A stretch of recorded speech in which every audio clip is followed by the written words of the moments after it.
Imagine this. You're sitting among familiar faces. The conversation seems harmless at first, until it takes a turn. Someone brings up an old mistake, the time you lost an important contract, the marriage that fell apart, or that period when you lost yourself. But they don't bring it up out of empathy. They do it to see how you'll react, or worse, to make you feel insecure or angry. And in that instant, you find yourself slipping back into that weaker version of who you once were. The philosopher Epictetus reminded us, it's not what happens to you, but how you react to it that matters. True strength lies not in controlling circumstances, but in mastering your inner response to them. And that is what defines your dignity, your freedom, and your maturity. This video will help you learn how to stay calm, respond wisely, and keep your dignity, even when others try to weaponize your past to hurt you. Stay until the end to fully feel that power within you. 1. The first Stoic response. Yes, that happened. Last year, I went through one of the hardest moments of my life. Not because I lost my job, broke up, or faced a huge tragedy, but because of one casual comment from an old acquaintance at a crowded gathering. He's the guy who got fired for messing up that big contract, remember? Just one sentence, and the whole atmosphere changed. I forced a smile. All eyes turned to me, half curious, half judgmental. Something inside me shrank, not out of shame, but because I felt myself being dragged back to a version of me I had spent years trying to outgrow. I wanted to explain, to say I was set up, or I was inexperienced back then, but I stopped. Because I suddenly understood what hurt me wasn't the comment itself, but the feeling that I needed to justify myself to earn others' approval. So, in that moment, I said only one sentence, softly, slowly, clearly, and nothing more. Yes, that happened. I didn't explain, deny, or defend. I simply acknowledged it as something that had passed, neither shameful nor proud. And that calmness, not a speech or a defense, restored my sense of respect, not from others, but from myself. Sometimes people don't use fists to hurt you, they use memories. Not to remind you, but to make you bend. They bring up an old failure, a buried mistake, a time when you weren't yet strong or wise, as if your past were a sentence you could never appeal. Ironically, you may have already outgrown those years, learned countless lessons, become a completely different person, but one simple line like, "Didn't you give up back then too?" can still make you tense up defensively. And that is the trap. Not the trap of the past, but the trap of inner instability. When you feel the urge to prove that you've changed, you hand over control to the other person. They don't need to be right. They just need you to react. They want to see you flustered, tight, or red-faced, so they can feel superior. And at that very moment, you lose your freedom in the conversation. Stoic philosophy calls this the unconscious reaction, the state where you are led by emotion instead of guided by reason. And the antidote to it is immediate acknowledgement. It may sound weak, but in truth, it's a psychological strategy of strength because you deny them what they seek most, your emotional instability.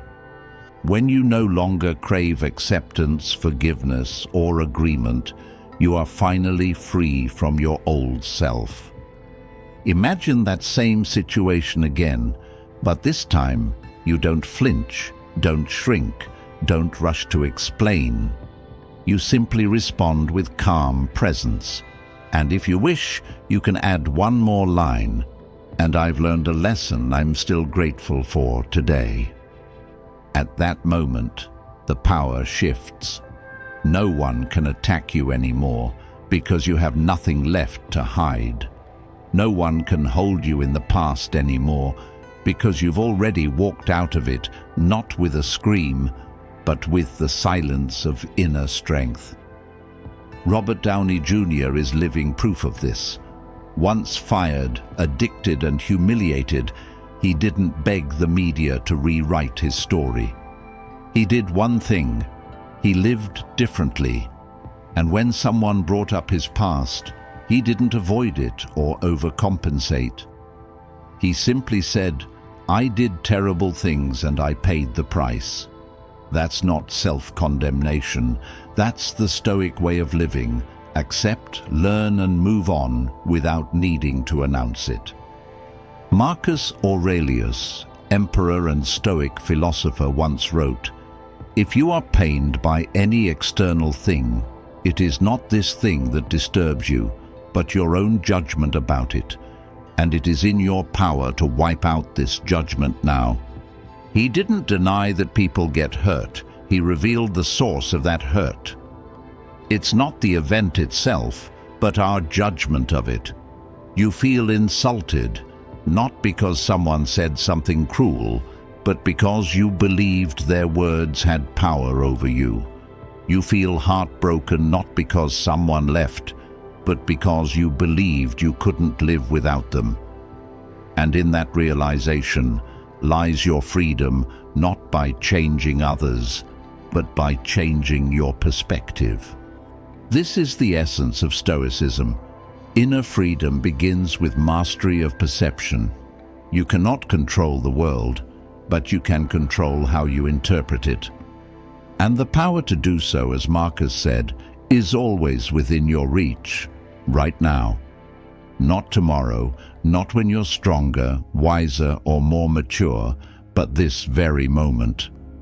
In a single instant of awareness, you can look at your pain and say, "What hurts me isn't what happened, it's the label I gave it." And when you release that judgment, the event loses its power to control you. So next time someone reminds you of an old mistake, a moment of weakness, or a time you fell apart, smile like someone who has walked through fire with no smoke left on your shoulders and no need to retell the journey. Stand tall, look them in the eye, and say clearly, "Yes, that happened." Not to end the conversation, but to begin a new chapter where you are no longer trapped by the past and no longer need anyone to prove that you are worthy of your present. 2. The second Stoic response: I've learned from it. Life can be ironic. The very thing that once broke you becomes the reason people keep doubting you. They don't ask to understand how you've grown. They ask to drag you back to where you once fell. You got divorced? What do you know about love? You quit that project. Who are you to talk about perseverance? Questions like these don't need answers because they weren't created for dialogue. They exist to confine you within an outdated image that others have long projected onto you. And our natural instinct in that moment is to prove ourselves. We talk about what we've achieved, who has recognized us, and which successes can be verified, as if present accomplishments could shield us from past mistakes. But the more we talk, the more defensive we sound. The more we justify, the more we remind everyone, including ourselves, of what we wish to forget. And worst of all, we allow the other person to lead the conversation, instead of taking ownership of it. A Stoic would choose a different response, short but powerful. I've learned from it. That sentence isn't just a reply, it's a declaration of identity. It says, I am no longer who I was, and I don't need your validation to keep living by my values. Why does this work? because it shifts the axis of the dialogue from the person who failed to the person who learned. And once you step into the role of someone who has learned, you no longer need to defend yourself, because your worth is no longer tied to never falling, but to knowing how to rise. Imagine someone who once failed in marriage, who once hurt the person they loved, now standing before an audience speaking about love and respect. Someone scoffs, "Who are you to talk about that?" But if they calmly look up and say, "I've learned from it, because having lost it once, I understand what love is not and what it truly is," then every doubt falls silent. Not because they defended themselves well, but because they no longer need to.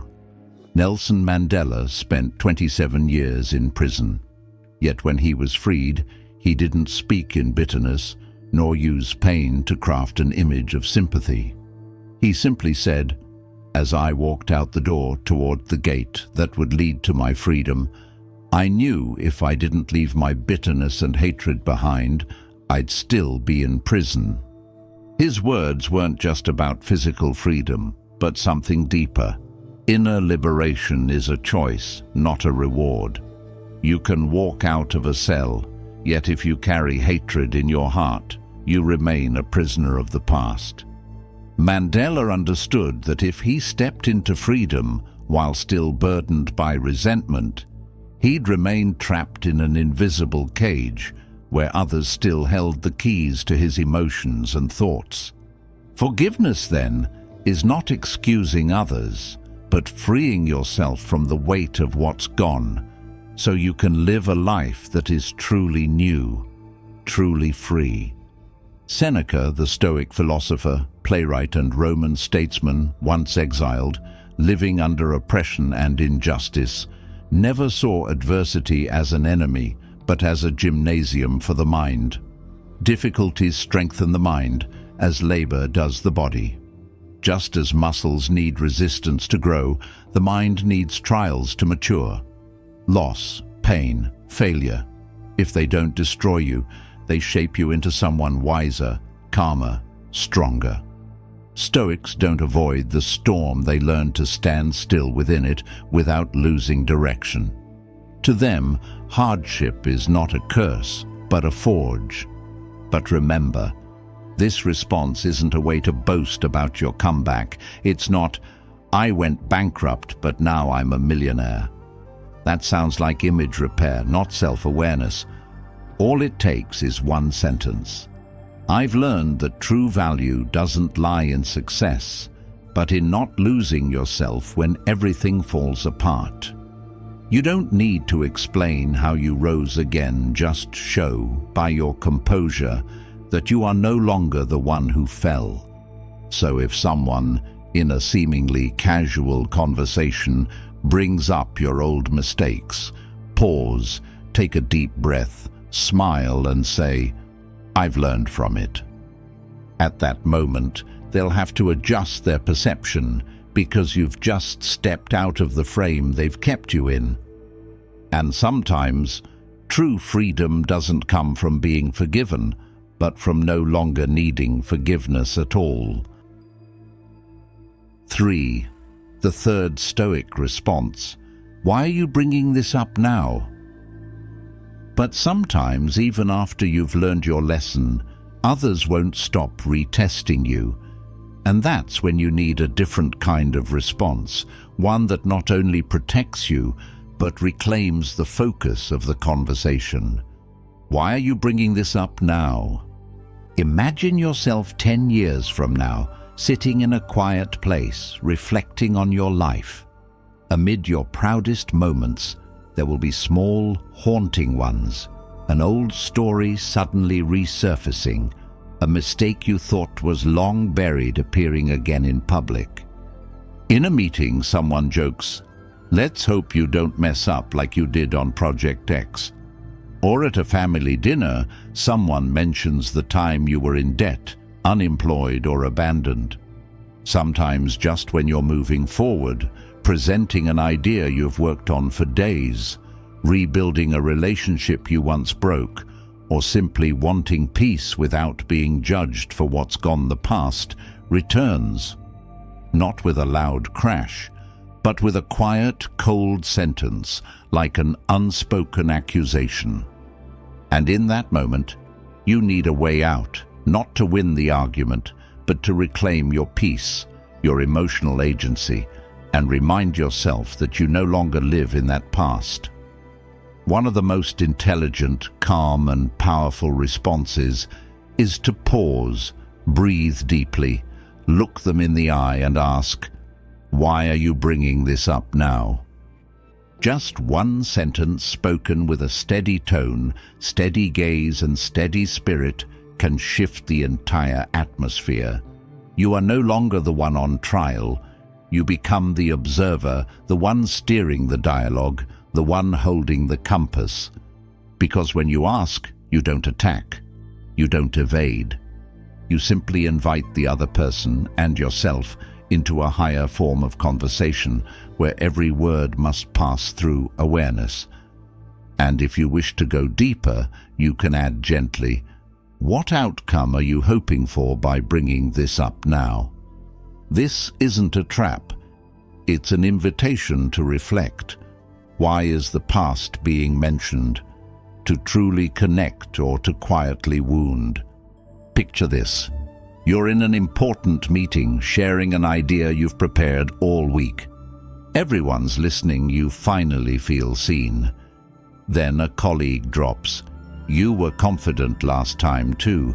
Remember how that went." The comment is small, but it shakes you. Your instinct is to defend yourself. That project failed because of the client, not me. But if you instead pause, stay calm, look them in the eye and ask, "Why are you bringing this up now?" You not only protect yourself, you make them confront their motive for saying it. For this to truly work, though, avoid a common trap, sarcasm or aggression. If your tone carries bitterness, the question turns into a weapon and you lose its stoic essence. It stops being an invitation and becomes retaliation, which means you've fallen right into the emotional game they wanted you to play. At its core, this response carries a simple message. I don't deny my past, but I won't let you use it to limit me. I don't run from my mistakes, but I won't let you recall them just to make me shrink. That question is your compass in the fog of hidden intentions. You can't control what others say, but you can always choose to respond with calm and clarity. And when you do, you not only protect your self-respect, you lift the conversation out of manipulation into a space of honesty, awareness, and inner freedom. 4. Freedom comes from acceptance. If there were a machine that could completely erase a memory from your past, would you dare press the button? It sounds tempting, doesn't it? To be freed from a mistake, a moment of weakness, a time when you wish you had acted differently. But think more deeply. If you erase those wounds, you also erase the lessons they brought. Then would you still be who you are today? There is something strange about how people treat one another.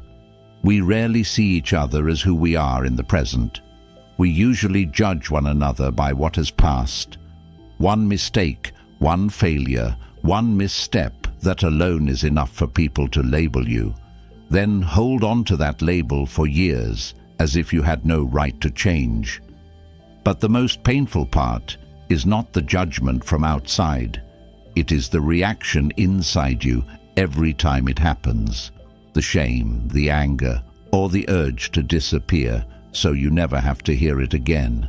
Stoics do not run from that, nor do they try to justify or purify their image in the eyes of others. They choose a harder but stronger path of acceptance. Acceptance is not surrender, nor is it collusion with error. It is the calm nod before the truth. That happened. and I do not need to hide it to go on living, because acceptance is the first step to freedom. When you stop resisting what has passed, only then can you truly see it, understand it, and learn how to step beyond it. The past, when viewed with clarity, is no longer a wound, but a foundation.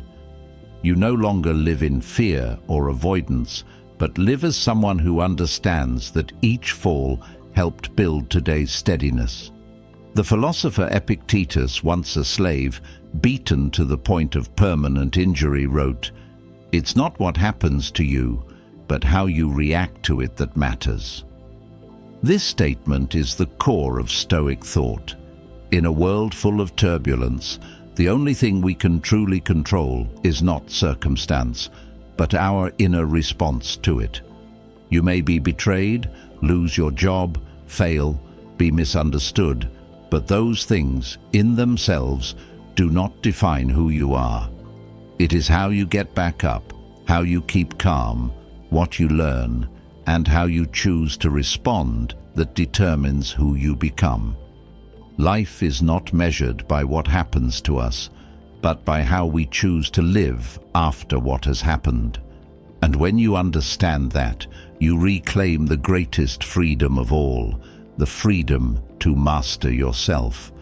When you stop resisting the truth, you also stop letting it control you.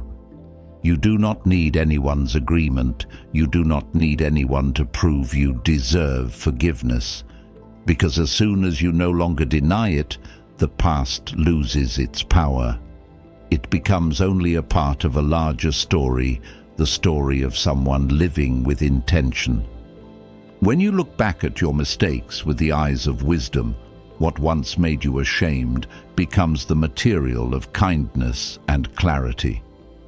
Seneca, the Stoic philosopher who was exiled, who faced injustice and death close at hand, wrote, "A gem cannot be polished without friction, nor a man perfected without trials." He understood that pain and failure are not stains, but tools for training the mind.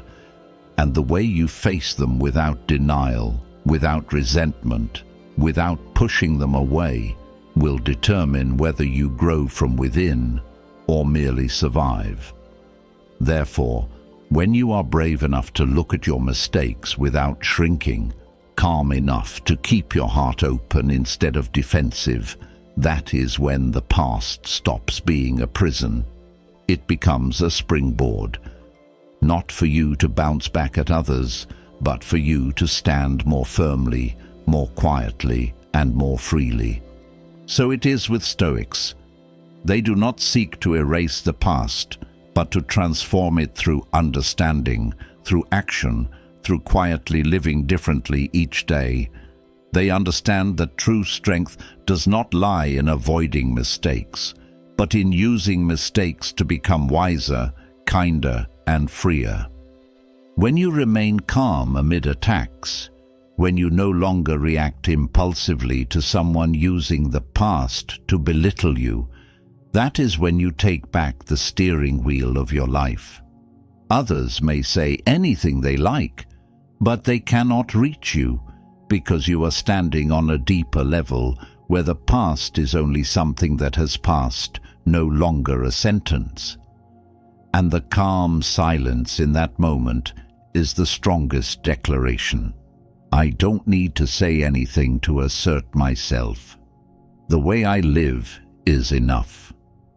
If you once erred, once failed, once were called names you no longer are, remember this: you don't need to prove you've changed. You only need to truly change. And true change needs no justification. It shows in your eyes, in your attitude, in the way you walk without bowing your head. Therefore, when the past is brought up, choose to respond with awareness rather than react. Sometimes, all it takes are very short answers, yet powerful enough to open an entirely new space of inner freedom. Those sentences are not communication tricks. They are the signs of a soul at peace. For freedom does not come from others ceasing to talk about you, but from the moment you stop letting the past define who you are. 5. The power of silence and emotional control. If there is one thing in your past you could change, what would it be? And if you truly could go back to fix it, are you sure you would become the person you are today? The question sounds simple, but anyone who has known pain, gotten lost, or done something that made them ashamed understands this. Some memories cannot be erased, only learned to live with. There are wounds you cannot deny, only look straight at, acknowledge, and allow to become part of your inner strength. There is a very quiet moment in every life, the moment we stop trying to hide or excuse what has passed, and simply, gently acknowledge, it happened. And strangely, precisely when we stop struggling to be innocent, a new kind of freedom begins to form, freedom from the need to be understood, recognized, forgiven, freedom from the judgmental gaze of others and from the judgmental voice within ourselves. That is what Stoic philosophy calls radical acceptance. Not resignation, not denial, but the ability to stand in the present, look the past in the eye with clarity, and calmly say, I do not deny it, but I will not let it define me today. Stoics do not run from mistakes. They do not make excuses. They observe themselves with honesty. They let the truth stand bare, without avoidance, and then they draw from it the necessary lesson. They understand that some storms pass, but leave behind in us the skill of reading the wind. Because acceptance is the act of reclaiming the right to define the past. If you do not do that, others will do it for you. They will define you by the time you stumbled, by a moment you lost control, by an old mistake they refuse to forget. But when you are calm enough to say, yes, that happened, and I've learned from it, you not only reclaim the right to tell that story, you also free yourself from the invisible bonds called shame. We often think freedom comes from others' forgiveness, but Stoics understand that true freedom begins when we know how to forgive ourselves, not to forget, but to learn, to transform, and to go on living with a new stance. In the song Let It Be by the Beatles, Paul McCartney wrote, "And when the broken-hearted people living in the world agree, there will be an answer, let it be." That line is not merely a message of hope, but also carries the essence of Stoic surrender. Only when we accept that what has been broken is a natural part of life can the answer slowly reveal itself. Let it be, let it stay as it is, neither running away, clinging, nor the need to prove. When you stop resisting the past, you create inner space to observe the present, to understand the cause, and to choose a new response, one no longer dictated by old memories or emotions. Acceptance is not passivity. It is the first step toward transformation. As Seneca once wrote, "No man is more unhappy than he who never faces adversity, for he is not permitted to prove himself." Seneca's words remind us that happiness doesn't come from a smooth life, but from the ability to confront challenges. The one who has never faced hardship may seem fortunate, yet he is the poorest of all, for he has never discovered how strong he truly is. Adversity is the mirror that reveals courage, the fire that tests the gold of the soul.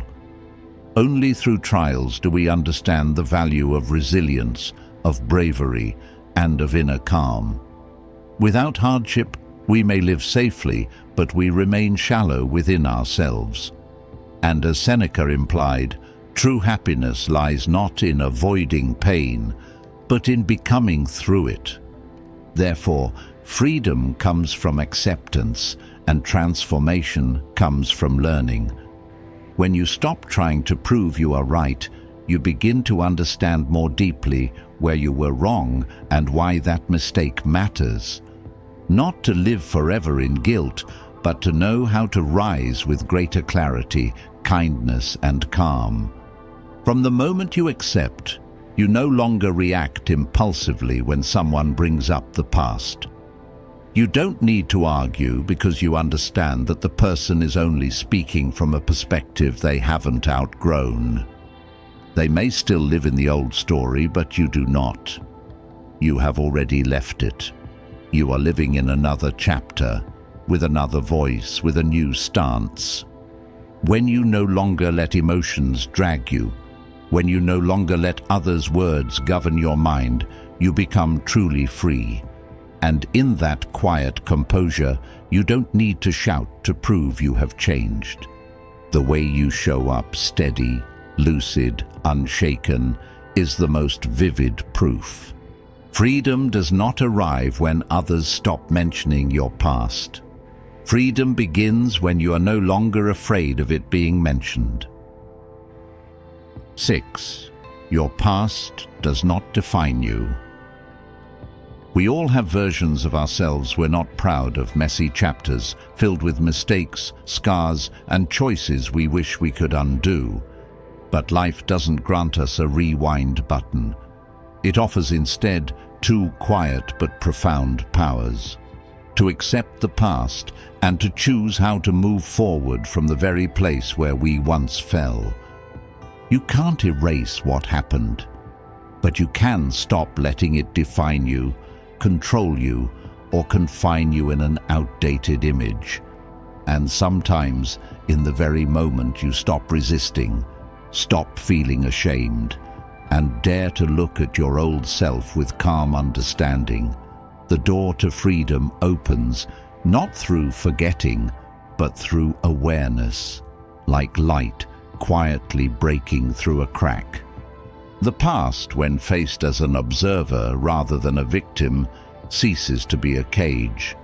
It becomes the material of wisdom, growth, and compassion, because those who have been deeply wounded understand deeply, and those who have fallen hard learn to lift others with gentler, wiser hands.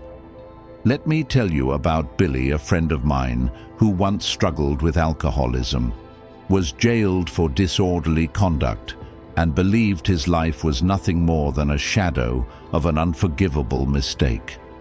He carried his guilt like a lifelong sentence, convinced his past had permanently stamped the word failure on his forehead. But then, during a community recovery program, Billy began sharing his story not to seek pity, but to guide those trapped in the same darkness he had escaped. His story stopped being a burden and became a beacon. He didn't speak to be pitied, but to prove that a person's worth isn't found in never erring, it's in surviving, learning, and choosing to live meaningfully through one's wounds. Likewise, a person who once went bankrupt can choose to drown in shame, or, after facing and learning from their mistakes, become someone who helps others avoid the same pitfalls. Not because they are flawless experts, but because they know the cost of ignorance, and they now help others pay less for it. A person who was once betrayed can choose bitterness, or they can become a messenger of forgiveness, not to appear virtuous, but to free themselves from resentment and emotional chains. Forgiveness, after all, is not erasing the past, but suspending its power over your mind. Your old versions don't need to be denied. They just need to be placed in their rightful position as chapters, not the entire book, and certainly not the ending. If you dare to look at your past as an archive instead of a courtroom, you'll understand. You are no longer the person who stumbled, but you can thank that person for helping you grow. Imagine your mind as a filing cabinet, When everything is scattered, memories spill out at random, confusing you, making you defensive, or trapping you in old labels. But if you courageously open that cabinet, sort things out, name them clearly, keep the lessons, and release the weight, you'll have a clearer inner space. You no longer fear memories because they no longer secretly control you. You've learned how to step into them and step out of them. And from that moment on, your entire life begins to change, not through some grand event, but through a quiet shift in perception.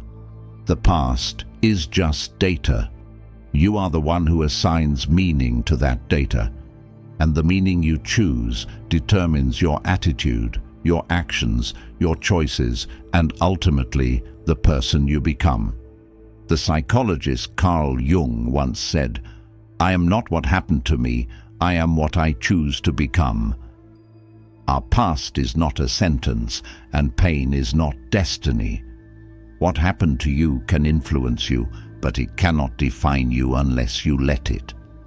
You are not your wound, your mistake, or your failure from an old chapter. You are the choice you make today, the direction you take, and the person you are striving to become. And in that choice, no matter how small, lies freedom, hope, and rebirth. The philosopher Marcus Aurelius also reminded himself, the impediment to action advances action. What stands in the way becomes the way. What once broke you, if observed with reason and patience, becomes the very platform that lifts you higher, not in spite of your wounds, but because you've understood them. The cracks are where the light enters, and scars, if you're brave enough to look at them, are proof that you have suffered, fought, and still chosen to move forward. So, if one day someone tries to define you by who you used to be, you can smile quietly and think to yourself, I don't deny that past, but I no longer live in it. I live from it, and I move beyond it every day. The past doesn't need to be erased, nor should it chain you forever. It should remain as something that once was without power, without authority to define you. In this video, you've learned how to respond when someone brings up your old mistakes. Not by justifying, not by fighting back, but by acknowledging them with clarity, learning from them, and calmly turning the question around. Because you are no longer who you were yesterday. And you don't need forgiveness to move on, you only need to understand what your past has truly taught you. When someone uses your past against you, how will you respond? Share your story or your thoughts in the comments below. And if this video resonated with you, don't forget to like, share, and subscribe, and stay tuned for upcoming videos where Stoic philosophy will continue to walk beside you, helping you grow one step at a time.